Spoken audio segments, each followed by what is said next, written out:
nullement non plus, collé par accident sur la paroi sphérique de la boussole. Peut-être qu'un jour, Kunitar ne sera plus là, mais Kunitar ne pissera pas par terre. Si seulement ce satané soleil cessait de briller la nuit, son esprit serait certainement plus tranquille.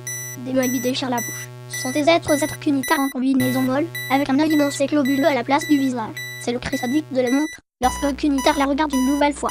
Et c'est le bruit plus prononcé, ce qui, maintenant familier, se dresse en armée invisible tout autour de Kunitar, et une pompe pétroleuse des baillots de sa tête l'empêche proprement de s'en souvenir. Kunitar, dans sa fièvre, soupire.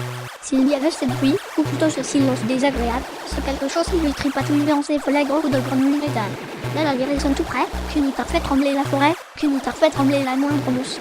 Du moins, c'est ce qu'il croit, peu importe, à vrai dire.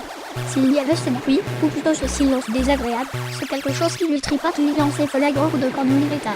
Kunitar s'essuie la main contre son pantalon, et considère, d'un air pensif, la tache qui vire au bord doré, puis au bronze. Kunitar ne savait pas si c'est la bouche voluptueuse de la cheminée qui l'avale en esprit, Frutissus sournoise, utérus enflammé.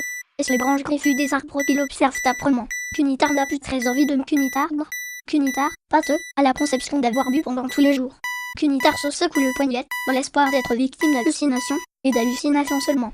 Mais ceci tombe dans la masse en putréfaction de la vase qui lui engloutit bientôt les pieds.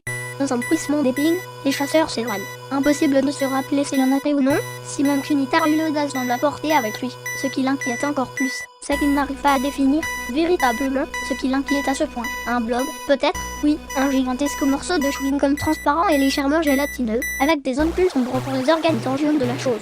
Kunitar ne sait même pas où Kunitar est. Hermantisme d'Ortono, sereine, au bout du corps de son âme tout entier. Kunitar voudrait bien s'échapper, mais la prison des folles a des barreaux d'uranium barbelés. Il y arriverait même, si quelque chose ne l'empêchait pas d'aller jusqu'à cette petite mort. Une bouche inspirée, Kunitar embrasse l'objet temporel. La pluie tombe en filet ténu.